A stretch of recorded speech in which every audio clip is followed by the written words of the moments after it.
Hi friends, మనం నిన్నటి వీడియోలో చూసినామంటే భారతీయ ఆర్య భాషా కాలను మూడుగా విభజించారని తెలుసుకున్నాం. అది ప్రాచీన భారతీయ ఆర్య భాషా కాలని, మధ్యమ ఆర్య భాషా కాలని, నెక్స్ట్ ఆధునిక భారతీయ ఆర్య భాషా కాలని. ఇప్పుడు మొదటిగా మనం ప్రాచీన భారతీయ ఆర్య భాషా కాల గురించి తెలుసుకుందాము. प्राचीन भारत आर्य भाषा काल में वैदिक संस्कृति एवं लौकिक संस्कृत दो భాషాయే थी. ఆ కాలంలో చూసినామంటే వైదిక సంస్కృతి అని లౌకిక సంస్కృతి అని రెండు భాషలుగా ఉన్నాయన్నమాట.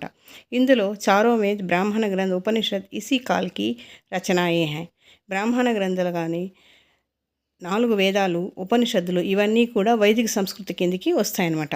ఇన్మే భాషా కా ఏక్ రూప్ నహీ థీ. అంటే భాషని ఒక రూపంగా వాళ్ళు తీసుకోలేదనమాట. ఋగ్వేద్ సంస్కృత్ కా ప్రాచీనతం గ్రంథ హే. ఋగ్వేదంలో చూసుకున్నామంటే సంస్కృతం గురించి అది చాలా ప్రాచీన గ్రంథం. దాంట్లో సంస్కృతమే ఉన్నిందనమాట.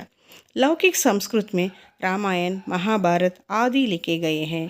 ఏ విధంగా అయితే 4 వేదాలు బ్రాహ్మణ గ్రంథాలు ఉపనిషత్తులు వైదిక సంస్కృతిలో ఉన్నిందో అదే విధంగానే రామాయణము మహాభారతం అన్నీ కూడా మనకి లౌకిక సంస్కృతంలో ఉన్నిందనమాట. లౌకిక సంస్కృతి అంటే ఏమీ లేదు, ప్రజలకి వాడుక భాషలో వాళ్ళకి అర్థమయ్యే లాంగ్వేజ్లో ఉన్నదాన్ని అక్కడ లౌకిక సంస్కృతి అని అన్నారన్నమాట. ఈ కాల్కి భాష యోగ్యాత్మక్తి శబ్దం మే ధాతు రూప్ సురక్షిత్తే.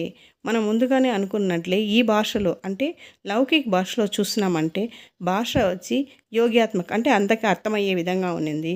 దాంట్లో ధాతు రూపము సురక్షితంగా ఉన్నింది. భాష మే సంగీతాత్మకతి పదం కా స్థాన్ నిశ్చిత్ నహీ థా. శబ్ద భండార్ మే తత్సం శబ్దంకి ప్రచురత తి. అంటే ఇక్కడ మనం ఆలోచించినామంటే మనకి ఈ యొక్క లౌకిక గ్రంథంలో అందరికీ అర్థమయ్యే విధంగా ఉన్నింది కాబట్టి దాన్ని ఆ భాషలోనే రామాయణ మహాభారతాలు అనేది తీసుకున్నారన్నమాట.